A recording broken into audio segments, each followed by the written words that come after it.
Vicente Guerrero nació en 1782 en Tixtla, pequeña población cercana a Chilpancingo en el hoy estado de Guerrero. Durante su juventud, Guerrero trabajó como arriero, ocupación que compartían varios miembros de su familia.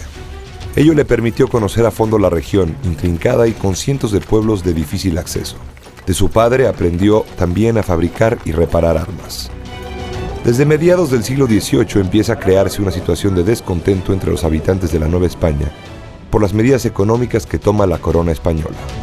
En 1808 se suma a ello la inestabilidad provocada por la invasión de Napoleón a España y la prisión del rey legítimo Fernando VII. Surgen entonces conspiraciones autonomistas e independentistas que culminan con la rebelión del cura Hidalgo en 1810. Por orden de Hidalgo, otro sacerdote, José María Morelos, se encarga de sublevar el sur del virreinato. Guerrero decide unirse al movimiento insurgente y en Chilpancingo se pone a las órdenes de uno de los lugartenientes de Morelos, Hermenegildo Galeana. Él lo nombra capitán del regimiento de Guadalupe. Guerrero participa en el intento de Morelos por apoderarse de Acapulco, en el que los insurgentes fracasan. Mientras tanto, Hidalgo ha sido derrotado y hecho prisionero por los realistas, siendo ejecutado a mediados de 1811. ¡Apunten! Tras la muerte de Hidalgo, Morelos se convierte en el principal líder militar del movimiento y Vicente Guerrero en uno de sus hombres más valiosos por su conocimiento de la tierra caliente, las sierras y los caminos. En 1813, el control de los insurgentes en la región permitió la reunión del Congreso de Chilpancingo, que declaró la separación de la Nueva España y más tarde, en Apatzingán, promulgó la primera Constitución mexicana. A mediados de 1814, Hermenegildo Galeana fue hecho prisionero en Coyuca y ejecutado. La muerte de Galeana, seguida por la captura y muerte de Morelos en 1815, marcan a Guerrero y lo convencen de continuar la lucha en cualquier circunstancia. El movimiento insurgente entra en un periodo de decadencia, sin un gran líder. Pero mientras muchos insurgentes se retiran de la lucha y aceptan el perdón real, Guerrero decide volver a la costa y continuar peleando. Rechaza incluso el indulto que el virrey Apodaca le ofrece por conducto de su padre. Al frente de pocos hombres, siguió haciendo lo que mejor sabía, organizar una guerra de guerrillas por toda la tierra caliente, que a pesar de sus pocos recursos, significaba un dolor de cabeza para el virrey por los ataques sorpresivos sobre las tropas realistas. En 1818, el Congreso de Chilpancingo lo nombró comandante en jefe de las tropas del sur. En esta situación de difícil resistencia, Guerrero busca aliados en el bando realista. Escribe al comandante Armijo y a su subalterno Moya proponiéndoles unirse para lograr la independencia, pero ellos rechazan la propuesta. Cuando Armijo es reemplazado por Agustín de Iturbide a fines de 1820, la correspondencia del insurgente con los realistas se restablece. El intercambio de cartas fue intenso. Iturbide le propone rendirse, Guerrero que se una a la insurgencia. Al final, ambos comandantes se reúnen en Acatempan y pactan una tregua.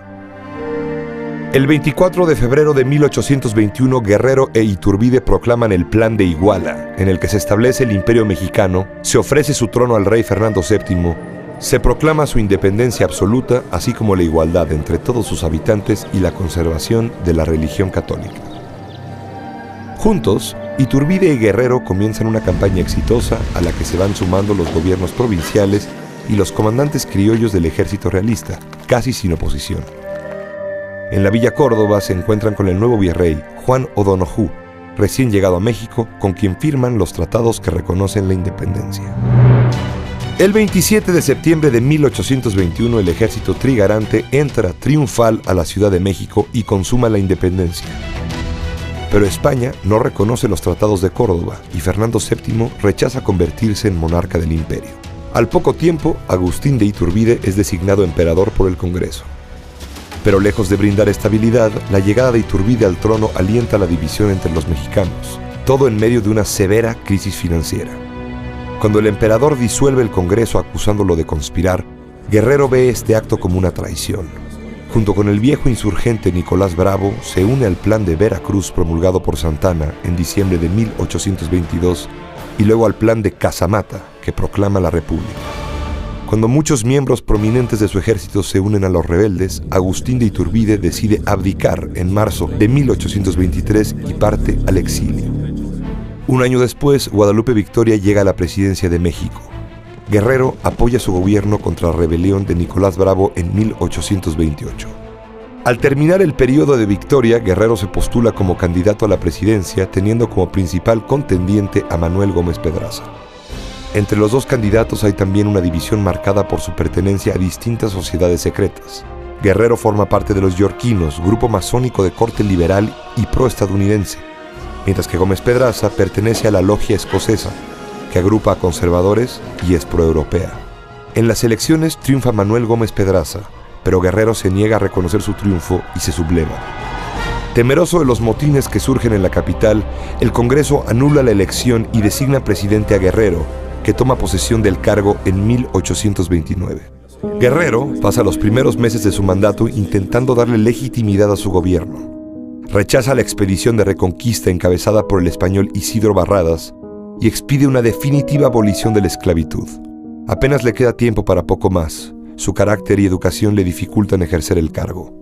En diciembre de 1829, el vicepresidente Anastasio Bustamante se rebela contra Guerrero. El Congreso declara a Guerrero imposibilitado para gobernar y con ello acepta su sustitución por Bustamante. Guerrero se ve obligado a escapar al sur, al mismo escenario de los tiempos de la Guerra de Independencia. Ahí es capturado a traición en Acapulco, en un barco que lo lleva a Huatulco, donde es entregado a las tropas del gobierno. El capitán de la nave recibe a cambio 50,000 pesos. Después de ser sometido a juicio, Guerrero es fusilado el 14 de febrero de 1831. Con la muerte de Guerrero, se cerró un ciclo histórico de México, el de la insurgencia. Nuestro país no sería un imperio como el que soñó Iturbide, pero tampoco pudo constituirse durante largo tiempo en una república cabal. Las décadas siguientes fueron verdaderamente trágicas para nuestro país. Parecía como si el destino le cobrara su doble parricidio contra los consumadores de su independencia nacional. México se hundía en el caos y la anarquía que prevalecieron durante más de 50 años. Bien vale la pena detenerse un momento a reflexionar sobre los hechos y los personajes que marcaron nuestro nacimiento como nación y que nos legaron el bien mayor de la libertad y de la independencia. Miguel Hidalgo, José María Morelos y Pavón, Agustín de Iturbide y Vicente Guerrero son figuras trascendentes. Ninguno de ellos fue, nadie puede o debe serlo, un hombre providencial. Fueron seres humanos, valiosos, complejos, trágicos, hombres, quizá héroes, pero de carne y hueso.